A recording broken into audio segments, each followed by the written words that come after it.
बिस्मिल्लाहिर्रहमानिर्रहीम। Dear members, अस्सलाम वालेकुम। बाबर नदीम हेयर। कैसे हैं आप लोग? अच्छा डियर मेंबर्स, आज हम जो पास पेपर सॉल्व कर रहे हैं उसका आज हमने क्वेश्चन नंबर जो है वो 5 जो है उसको हमने देखना है। ठीक है। अच्छा, इससे पहले कि हम लोग क्वेश्चन को देखें, जो चीज़ें हम हर बार रिपीट करते हैं वो ये है कि एक तो इसका ऑब्जेक्ट ये होगा कि आप इससे सीखेंगे कि मुझसे क्या मिस्टेक्स हुई हैं जो मैंने प्रीवियसली एग्ज़ाम दिया था, ताकि आगे वो दोबारा जो है वो मिस्टेक जो है वो ना हो। ठीक है।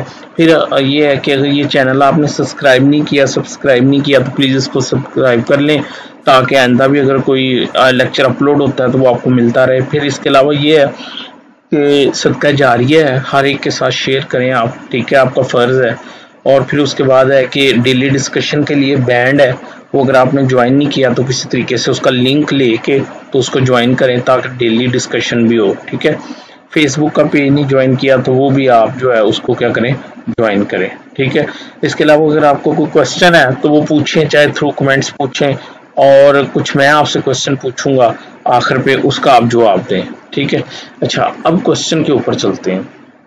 वो कहता है the object underlying the preemption under the Mohammedan law is to prevent the inconvenience which may result from the introduction of a disagree stranger as a co-parser or as a near neighbor. It is based on the ground of convenience and its object is to prevent possible vexation arising from disagreeable neighborhood. Do you think the Punjab Preemption Act 1991 satisfied this statement? Explain with detail. Dear brothers and sister, simple उसने इस पूरी जो मतलब question number 5 है, इसमें उसने simple preemption law का object and purpose लिखा है कि to prevent the introduction of a stranger in order to avoid any inconvenience to the members of a specific locality. ये है। अब वो कहता है कि इस चीज को जस्टिफाई करो, इस चीज को जस्टिफाई करो कि ये वाला ऑब्जेक्ट जो है, ये प्रीएम्प्शन लॉ जो है वो पूरा कर रहा है। तो हम प्रीएम्प्शन एक्ट की हर वो प्रोविजन जो कि स्ट्रेंजर की एंट्री को क्या करती है, बार करती है, हम उसको यहाँ पे डिस्कस करेंगे। ठीक है। तो फिर हम जो है वो क्या कहते हैं उसको जो है वो स्टार्ट करेंगे। अच्छा, मैं थोड़ा सा ना आपको इसमें बता दूं कि हम स्टार्ट तो करने जा रहे हैं। इसमें ना सबसे पहले एक एक्ट था पंजाब प्रीएम्प्शन एक्ट 1913। ठीक है। फिर एक जजमेंट आई पीएलडी 1980 सुप्रीम कोर्ट 360, उसमें उस जजमेंट को वो जो लॉ था पंजाब प्रीएम्प्शन एक्ट, उसको क्या कर दिया गया, against the repugnant of injunctions of Islam declare कर दिया गया। ठीक है। फिर उसके बाद उस जजमेंट के बाद एक नया लॉ बना, कौन सा, 1991 में, पंजाब प्रीएम्प्शन एक्ट 1991। फिर इस पंजाब प्रीएम्प्शन एक्ट में भी बहुत सारी जो थी वो जो प्रोविजंस थी या जो नई अमेंडमेंट, एक तो था ना पंजाब प्रीएम्प्शन एक्ट 1913 को जो है वो क्या कर लिया गया, चेंज कर दिया गया। ठीक है। हम अभी हम डिस्कस करते हैं उसमें क्या चेंज किया गया। उसके बाद पंजाब प्रीएम्प्शन एक्ट में भी तकरीबन 6-7 प्रोविजंस ऐसी थी जिसको फिर जो आगे जजमेंट थी PLD 1991 federal Shariat court page 80, कहीं पे 860 भी लिखा है, प्लीज आप वेरीफाई कर लीजिएगा। उसमें उसको क्या डिक्लेयर किया गया, repugnant to the injunctions of Islam declare किया गया। अच्छा, फिर वो जो फेडरल शेयर कोर्ट की जजमेंट आई थी उसको फिर अपहेल्ड किया गया, किसमें, पीएलडी 1994 सुप्रीम कोर्ट पेज 1 में। ठीक है। तो अब हम जो है उस क्वेश्चंस को डिस्कस करते हैं जो कि पेपर में आया है। ठीक है। इन्हीं जजमेंट्स के रूल से जो है वो क्या कहते हैं, मैं आपको दिखाता हूँ। अच्छा, रिसर्च कैसे करते हैं, देखिए मेरी बात सुने, मैंने ये क्वेश्चन कैसे तैयार किया मैं आपको बताता हूँ। सबसे पहले तो ना मैंने वो पंजाब प्रीएम्प्शन एक्ट जो था उसको देखा, सॉरी ये हो सकता है पूरा ना आ रहा हो लेकिन चले, पंजाब प्रीएम्प्शन एक्ट जो था उसको मैंने टोटली जो है उसको मैंने देखा। ठीक है। फिर उसके अलावा मैंने आपको अपने नोट्स दिए हुए हैं। ठीक है। उसको भी मैंने एक नज़र देख लिया। ठीक है।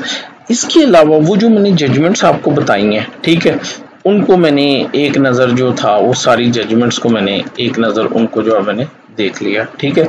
अब मैं आपको सिंपल, चूंकि मैंने क्वेश्चन तैयार कर लिया है तो मैं उसको जब पढ़ूंगा ना तो आपका हर कॉन्सेप्ट जो है वो क्या होता चला जाएगा, वो क्लियर होता चले जाएगा।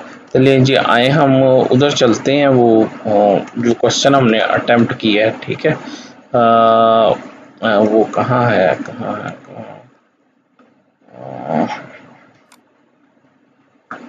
क्वेश्चन नंबर,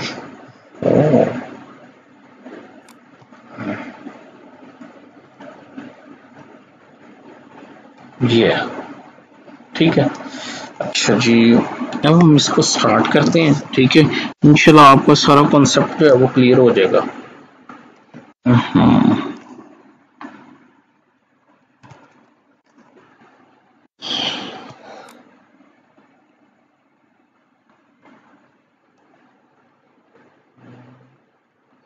अच्छा, तो प्रेजेंटेशन आप देख लीजिएगा, ठीक है। देखिए क्वेश्चन ये है, कह रहा था ऑब्जेक्ट अंडरलाइंग द प्रीएम्पशन, वही क्वेश्चन है। अब मैं इसको कैसे जस्टिफाई कर रहा हूँ, मैं पढ़ता जाऊंगा, आपकी हर चीज क्लियर होती जाएगी। In my humble view, to some extent Punjab preemption act 1991 satisfy the statement supra, वो जो ऊपर क्वेश्चन में दी गई है, ठीक है। अच्छा जी, अच्छा मैंने लिखा है टू सम एक्सटेंट, क्यों आगे मैं जाके बताऊंगा।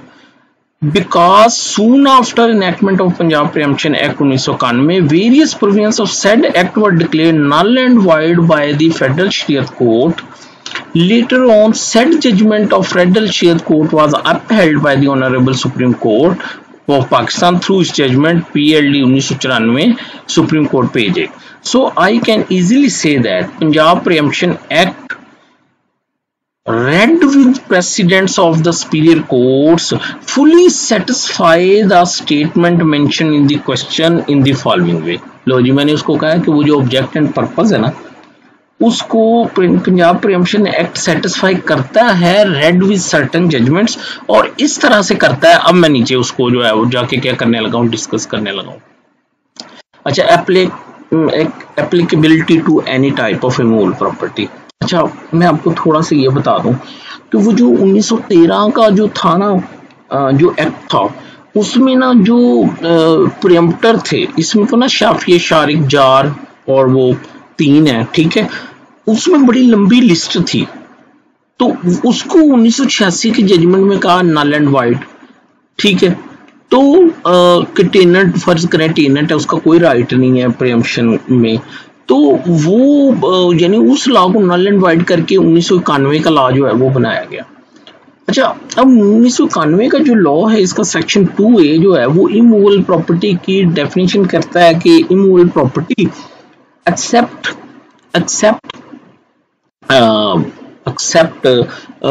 अर्बन, यानी अर्बन प्रॉपर्टी जो देह है, इलाका देह है, एक होती है एग्रीकल्चर, एक होती है सकनी, ठीक है। एक जरी, एक सकनी।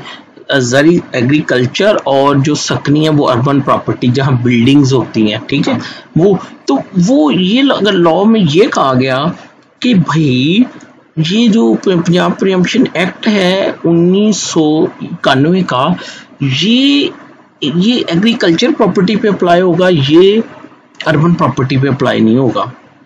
तो इसका मतलब है कि वो जो स्ट्रेंजर था वो फिर अर्बन प्रॉपर्टी तो बड़े आराम से खरीद सकता था। तो फिर हमारे क्वेश्चन में ये रेलिवेंट है कि हम ये बताएं कि पहले एक्ट ने ये कहा कि जी ये एग्रीकल्चर प्रॉपर्टी पे अप्लाई होगा, लेकिन बाद में वो जो सुप्रीम कोर्ट की जजमेंट थी उसने कहा नहीं नहीं नहीं नहीं, ये जो है ना ये अर्बन प्रॉपर्टी पे भी अप्लाई होगा।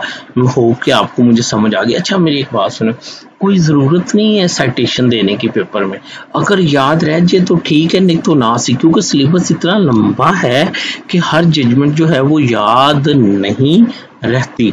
तो अगर रह जाए तो ठीक है, नहीं तो ना सी। वैसे कुछ क्वेश्चन, कुछ जजमेंट्स ऐसी होती हैं जो कि एक ही जजमेंट होती है जो पूरे एक्ट को कवर कर रही होती है। जैसे पंजाब प्रीएम्पशन एक्ट में 1994 सुप्रीम कोर्ट पेज 1 और पेज भी आसान है, तो ऐसी जजमेंट को याद रखा जा सकता है, ठीक है।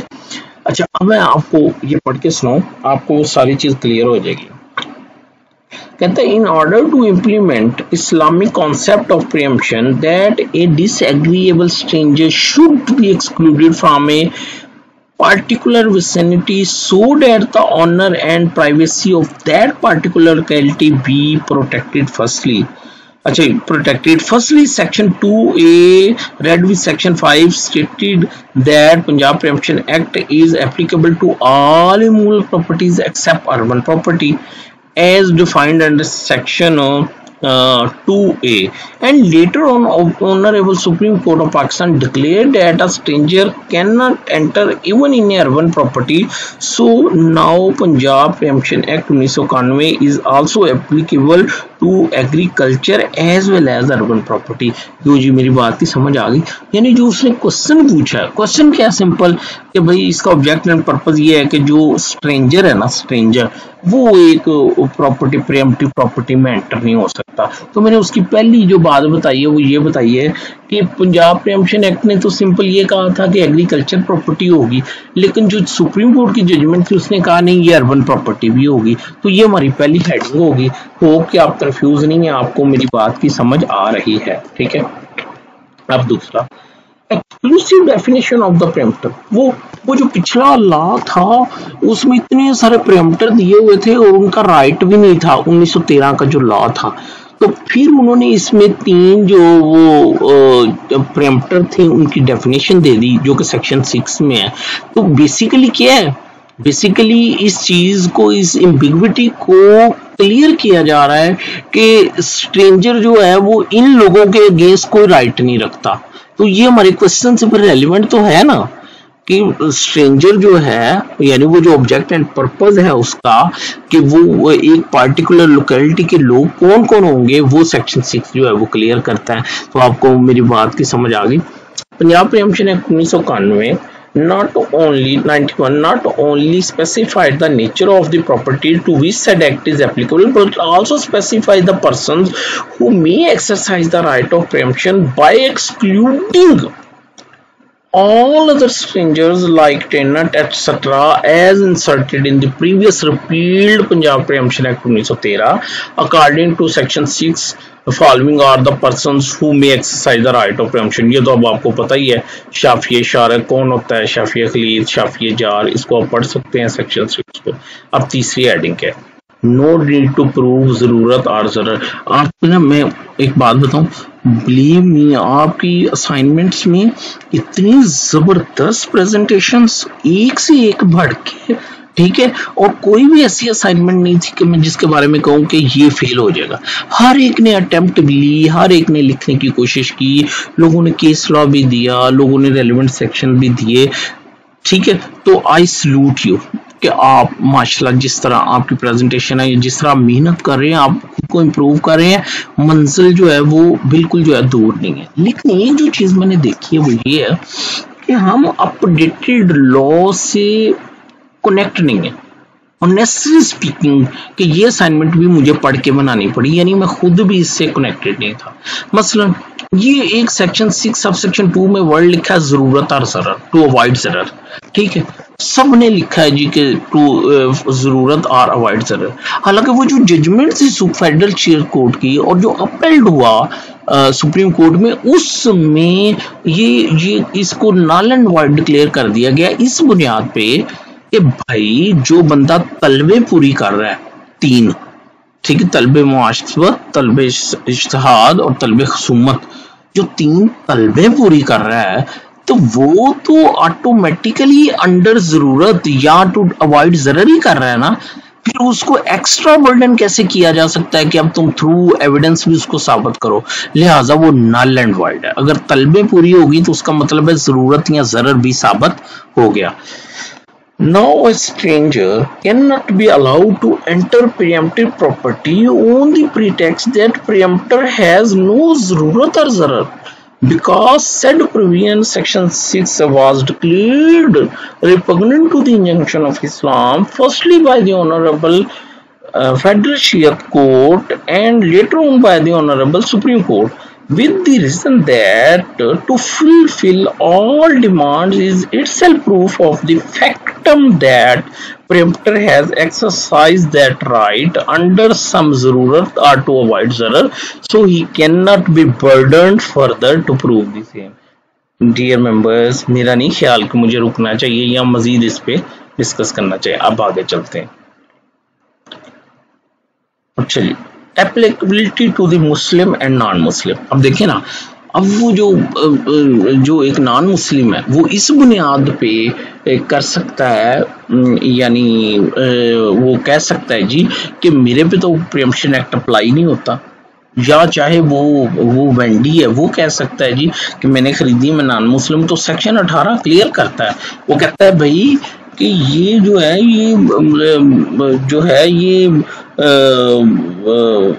ये मामलात में आता है इस्लाम के अंदर, ये जो रिलीजन है उससे इसका कोई तल्लक नहीं। यानी एक होता है ना हुकूकुल इबाद, एक होता है हुकूकुल्लाह। तो ये हुकूकुल इबाद की बात हो रही है कि ये सोसाइटी के राइट्स की बात है, लिहाजा इसमें मुस्लिम नॉन मुस्लिम का कोई इशू नहीं है, दोनों अप्लाई कर सकते हैं। तो आपको फिर समझ आई, अब आपको समझ आई उसने क्वेश्चन क्या पूछा था, और अब आपको समझ आई कि उसका जवाब क्या बनता था। अब थोड़ा सा आगे चलते हैं।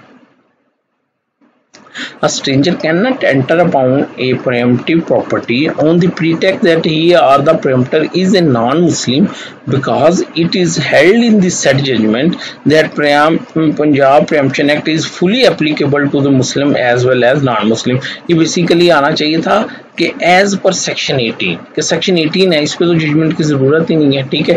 वैसे उस जजमेंट में भी लिखा है, ठीक है। अब आगे चलते हैं। डॉक्ट्राइन ऑफ सिंकर, अभी कोई पूछ भी रहा था कि सर ये डॉक्ट्राइन ऑफ सिंकर क्या है। देखिए, वो जो स्ट्रेंजर था उसको ये तो पता था कि भाई मेरे पास कोई राइट नहीं है कि मैं जो है वो क्या कहते हैं कि मैं शुफे का दावा कर सकूं, मेरा कोई प्रेम्प्टिव, मैं ना शाफिए शारक हूँ, ना अशजार हूँ, या ना खलीत हूँ, ठीक है। उसने एक और गेम खेल ली। उसने एक वो आदमी जिसके पास जो कि प्रेम्प्टर था, यानी जिसको इक्वल राइट ऑफ प्रॉपर्टी था, ठीक है, उसने उसके साथ मिलके प्रॉपर्टी, यानी स्ट्रेंजर ने खुद को मिला लिया किसके साथ, एक को शेयर के साथ मिला लिया। अब दूसरा को शेयर उठा तो उसने क्या कर लिया, दावा कर लिया किसके खिलाफ, वो जो को शेयर था उसके भी खिलाफ और साथ में वो स्ट्रेंजर के भी खिलाफ, कि उसने कहा जी कि ये प्रॉपर्टी थी, ये प्रेम्प्टिव मेरा राइट है, ठीक है, और ये स्ट्रेंजर ने भी खरीद लिया और ये मेरे को-ओनर ने भी खरीद लिए। तो डॉक्ट्राइन ऑफ को-सिंकर ये है कि वो जो चालाक को-ओनर है जिसने अपने साथ स्ट्रेंजर को मिलाया है और प्रॉपर्टी खरीदी है, वो ना तो वो जो प्रीएम्पशन का जो क्लेम है ना तो उसको खुद डिफेंड कर सकता है, ना वो स्ट्रेंजर कर सकता है। समझ आ गई मेरी बात की? दोबारा बताता हूँ। एक स्ट्रेंजर ने प्रॉपर्टी खरीदनी थी किसी लोकेलिटी में, ठीक है, उसने कहा जी कि ये तो मेरे पे शुफा का दावा कर देगा। उसका दोस्त था वहां पे एक ही को-ओनर, उसने उसको कहा यार बात सुनो, हम ना मिल के खरीद लेते हैं, ठीक है, थोड़ी सी तुम्हारे नाम लग जाएगी, बाकी मेरे नाम लग जाएगी, तो मेरे खिलाफ शुफा का दावा नहीं होगा। उसने वो खरीद ली स्ट्रेंजर के साथ मिलके।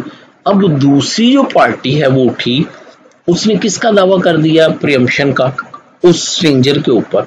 तो डॉक्ट्राइन ऑफ सिंकर ये कहता है कि ना तो वो स्ट्रेंजर और ना ही वो को-ओनर जिसने उसके साथ मिलके कुछ प्रॉपर्टी परचेज की है, वो दोनों ही उस दावे को, प्रीएम्पशन को डिफेंड नहीं कर सकते और दावा क्या हो जाएगा, डिग्री हो जाएगा। अब मैं बताता हूँ।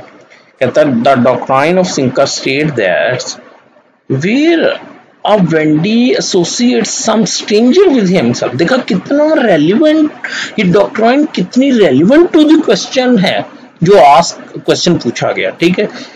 Where this doctrine states that where a Wendy associates some stranger with himself while purchasing a property, he cannot resist the claim of the preemption to the extent of stranger and even to the extent of himself, on the pretext that he also has an equal right of preemption in the suit property। ठीक है, equal right of preemption या preferential, यानी preferential right of preemption, यानी दूसरे पे उसका हक जो है वो क्या, फाइक है। तो भैया आपको समझ आ गई मेरी बात की? आगे चलें। Right of preemption is non transferable. लो जी, सेक्शन 19 कहता है ट्रांसफर नहीं होगा। क्यों? ये ना हो कि कोई स्ट्रेंजर कहे जी मैं तो खरीद लिया राइट ऑफ प्रीएम्पशन, तो अब मैं एक्सरसाइज करूंगा। राइट ऑफ प्रीएम्पशन ट्रांसफर का मतलब समझते हैं? तो मतलब मैं राइट ऑफ प्रीएम्पशन एक्सरसाइज कर सकता हूँ, तो मैंने दूसरे बंदे से एग्रीमेंट कर लिया, स्ट्रेंजर से, कि यार तुम मेरे हिस्से का मैं राइट तुम्हें भेजता हूँ, अब जाओ तुम जाओ तलबें करो और तुम जाके दावे करो जो मर्जी करो, ये नहीं होना।